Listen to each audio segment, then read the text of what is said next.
What's up, guys? Casual Jack is back with another lepic video. This one is not going to be a boss killer, but an ad annihilator. Um,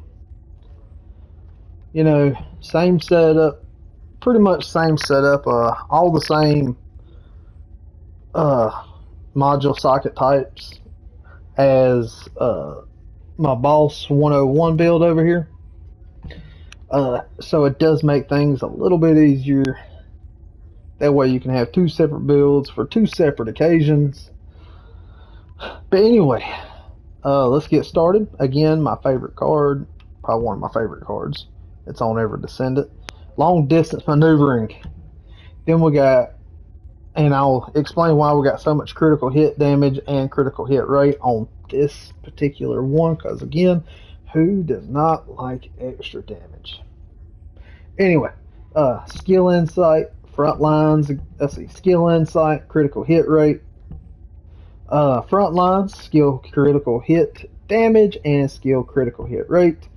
Focus on fire, fire skill power plus 77.2%, skill cooldown minus 6.1, spear and shield, defense 89.8, and skill power 8.1.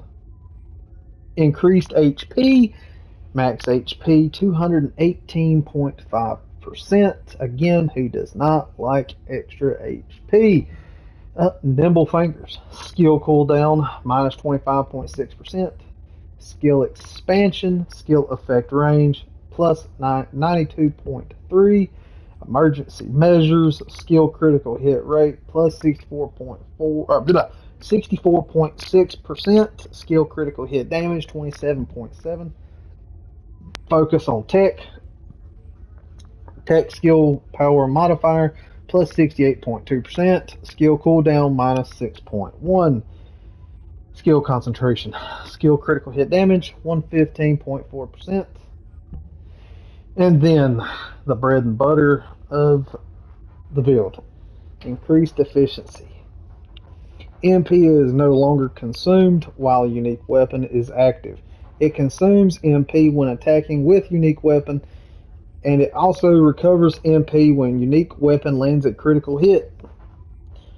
Hence why skill critical hit rate is at 207.7%. You are almost always critting, especially the way this build is played. So the way the build is played, your main skill is going to be traction grenade. With the increased range that you're going to be getting, and I'm just going to have to show you how big that daggone circle is. It is insanely huge. And then what you'll do once you bring them all in, you will be hitting with either the grenade or increase the ultimate. And as you can see, it does not linger around. It's just one big explosion. It's pretty much an armed cannon at this point, not even a nuke. It's just a cannon. And that way you have more of a chance. Let's say you throw it in the middle of 10 enemies. More than likely, 8 out of the 10 is definitely going to have a critical hit. So therefore, whatever you expended by shooting that gun one time is going to fill your MP back up. You're going to be killing so much with this build that your MP is pretty much going to stay up unless you're doing, like wave 19, 20, and 21 in a special operations defense mission. Trust me. Me and my buddy Busy, we went through that problem. But you're killing so much at that point that you're having MP spear or squares drop all day long. Overclock. Now, with increased efficiency, while this is up, I've never actually messed with it with the other one. It's never stayed up long enough. You can still use your other skills. Like, you can still use grenade if you want, which there's no reason to use it at that point. You can use overclock. It still gives it more damage, plus gives it the burn effect, and traction grenade. Also, with the skill cooldowns that you have, your cooldown for your grenades 3.7, overclocks 12.4, traction grenade 15.6, and that 15 seconds goes by very, very quickly. Increased efficiency, it only takes a whopping 49.8 seconds now. It's less than a minute, so it does not take long for it to get back up, even if it does run out. And if it does, you still got your weapon. Plus a nice little bonus here, instead of taking, forever for your close call class ability, it only takes 373.2 seconds now. Giddy. And as you can see, the module capacity is maxed out. There is one more card that you can use to decrease the time on, your skills. Cannot remember what the name of it is though.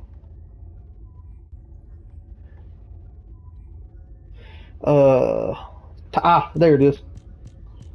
Time distribution, skill cooldown, and max HP. I'll leave it up to you on how you want to do this build. It's completely up to you. Me, I got it set up the way I want it.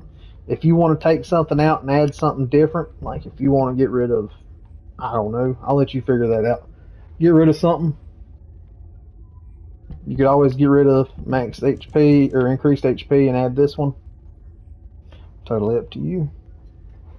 But don't forget, you would need to change out the socket type for obvious reasons. And again, this is also a build that can be used on Ultimate Lepic. If you just like that, because Ultimate Lepic does do more damage in general. His effect range is already better. His damage output's already better. He has more HP, more defense than normal Lepic. So I don't see why you wouldn't use it if you do like, the Ag Killer that I've got up. Anyway, let's go do a quick little mission and show you how it's done. I'm not going to do nothing crazy for the sake of time. But I'll figure out what I'm going to do, and we'll start it up, and I will show you. Oh, wait, no, I'm not done. Not done. Again, my main weapon I like to use is the Thunder Cage. I'm still a work in progress. These other two slots, or whatever you want them to be, I'm leveling right now. So this is what I'm running with, for the extra levels. Same reactor as the Boss Killer Lepic, because I'm using essentially the same skills. I still have not found no better module or external components yet, so I'm still using the same. You want ones with max HP, preferably, max MP up. Regeneration for HP or regeneration for MP would be nice if you can get lucky on that drop. But I'm going with the Slayer processor, or the Slayer external component set. General rounds capacity plus 8%. The 4 set is rounds per magazine. Skill cost, skill cost is 15%. Skill power is 26.1%. Then when defeating enemies inflicted with TOW, recover MP and specialized resources 12.2% at a 17% chance. So, you'll be using traction grenade. You will be using traction grenade enough and bringing in enough enemies between increased efficiency and that card. The synergy between them is outstanding. I love it. I stay, my MP stays up, quite frequently between the critical hits from increased efficiency plus the amount of enemies you're killing. If you bring in 10 enemies at a 17% chance, you're getting back your MP from that, from one shot. Because it don't expand the MP when you summon it up. It only expands it when you shoot your weapon. Anyway, and then for this, again, you can go with whatever ultimate that you like. I went with obviously Thunder Cage. It never leaves my side unless I'm using a different Descendant. I just love the weapon. If my ultimate ain't up, Thunder Cage takes care of all my work for me. Again, you want the tech skill power boost ratio, and fire is always on there with the last two down there. If you can have some for damage or even skill duration up, wouldn't be a bad thing. Anyway, let's go show you how this is done. Alright guys, I'm going to be showing you how this works on the Void Fragment mission in Hygios. I would show you in like a special operations, kind of like this one, but they take too much time, and for the sake of time and just showing y'all how it all works, this will give you the gist of it. And maybe one of these days I can do a live or something with it. Anybody who's watching wants to join can.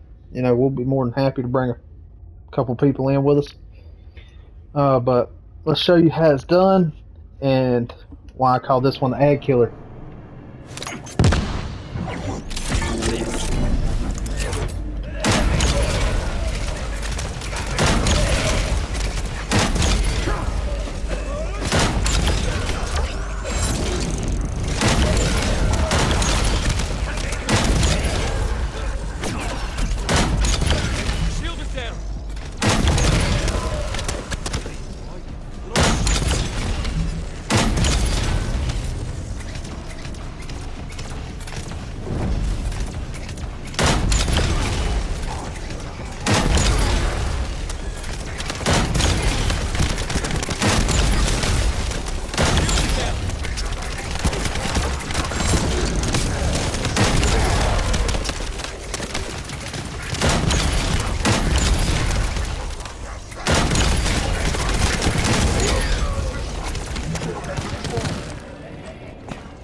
Oh, there it is. As you're killing, if you ain't getting the crits like you want to,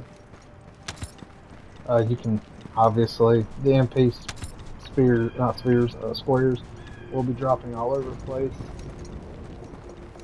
Yes, your movement speed is cut back by this, but it's not that bad. And anybody who's ever used lepic without the skill extensions, or not skill extensions, the range extensions, well, no, it is not that daggone big. It's about a quarter of that. You can make it bigger.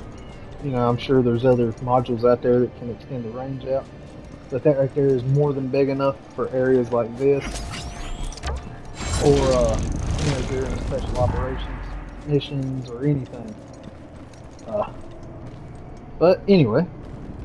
Alright guys, so here I showed you, how I play the Ad Killer 101 build. Me and my buddy Busy, we made it all the way around, or wave 21 of a special operations defense mission. We went from wave 18, 19, and 20 by ourselves. Because I guess the other guy got disconnected or whatever, and was doing great until that last round, and we started getting just utterly destroyed. We only had 30 seconds left on the clock, though. Just the amount of enemies that was coming in, we just couldn't deal with all of them. If I'd been using the ultimate lepic or something with this build, it probably would have went differently, because the extra firepower would have just been nice. But I think I only ran out of MP once, and I started just shooting it like it was a minigun, just constant shooting. So that might have been one of the reasons why.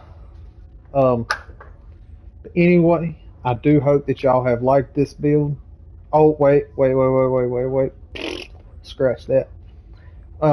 Again, this build can be used on Ultimate Lepic. There's no reason it couldn't be. They virtually the same character.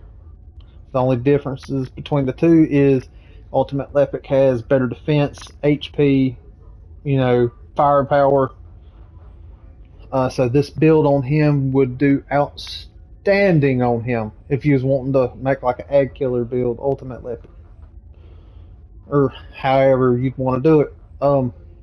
But anyway, I do hope you guys enjoyed the video.